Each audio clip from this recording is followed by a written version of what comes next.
In a small village nestled at the edge of a thick forest, there lived an old woman named Nyarai.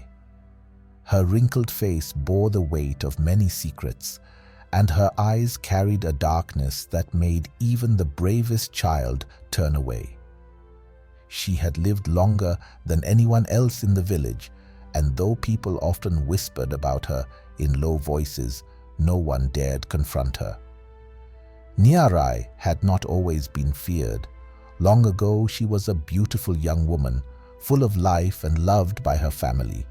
Her husband, Chifundo, had married her because of her kindness and grace, and together they had 3 children, 2 strong sons, Kuda and Tino, and a sweet daughter, Chipo.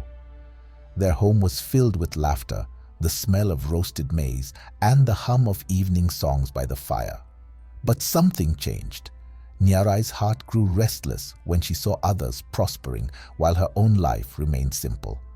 She longed for power, for riches, for a life where others would bow to her. The desire festered like a wound, and soon she turned to the forbidden practices of witchcraft. It began subtly.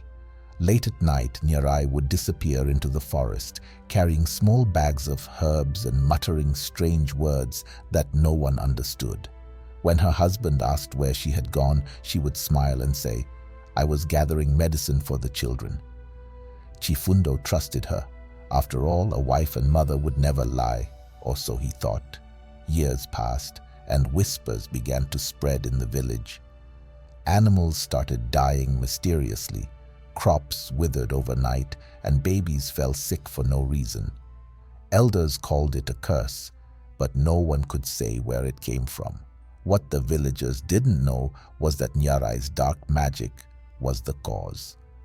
With every spell she cast, her soul grew darker, and the bond with her family grew weaker. One by one, the people closest to her began to suffer. Chifundo was the first.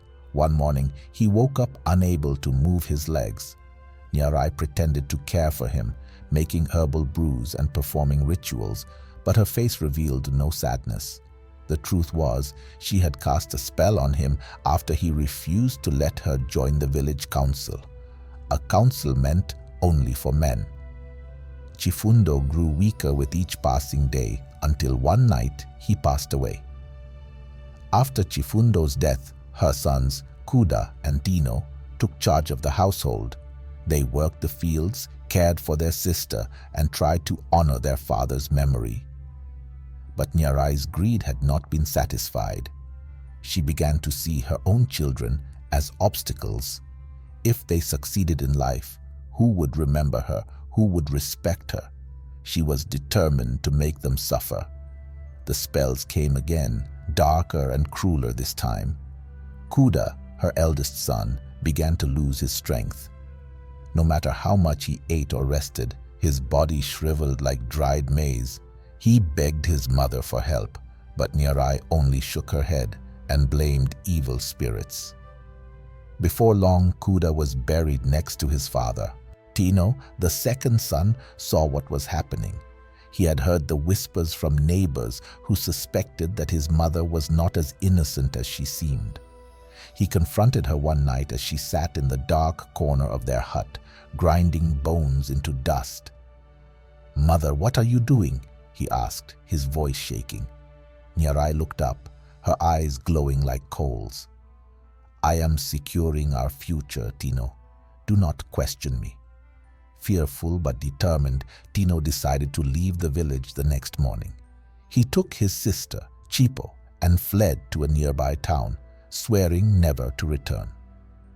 Nyarai woke up to an empty house, the echo of their footsteps haunting her ears. She laughed bitterly, convincing herself that they would fail without her. But life had other plans.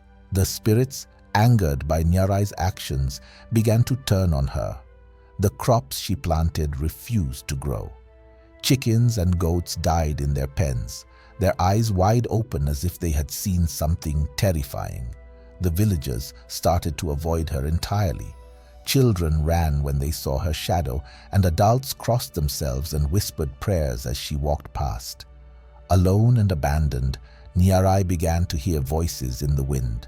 The spirits mocked her, reminding her of all she had lost: her husband, her sons, her daughter, and the love of her village. Her body grew weak, her hair fell out, and her once beautiful face became sunken and pale. She had paid dearly for her wickedness. One cold night, as she lay shivering on her mat, the spirits came for her. They whispered her name over and over, their voices like dry leaves in the wind. "Nyarai, Nyarai, your time has come." She tried to scream, but no sound came out. The hut shook, the fire flickered, and a dark mist filled the room. By morning, when the villagers finally dared to look inside her hut, they found her lifeless body. Her face was twisted in fear, her hands clawing at the ground as if trying to escape something unseen. The villagers buried Nyarai far from the others, in the forbidden part of the forest where no one dared go. They placed heavy stones on her grave, hoping to keep her spirit from returning. Years later, people still told the tale of Nyarai the witch, a woman who destroyed her own family out of greed and paid the ultimate price. Mothers warned their children never to let darkness enter their hearts, for it would consume them, just as it had consumed Nyarai. And so the village moved on, but the name of Nyarai remained a whisper in the wind, a warning to all who would listen.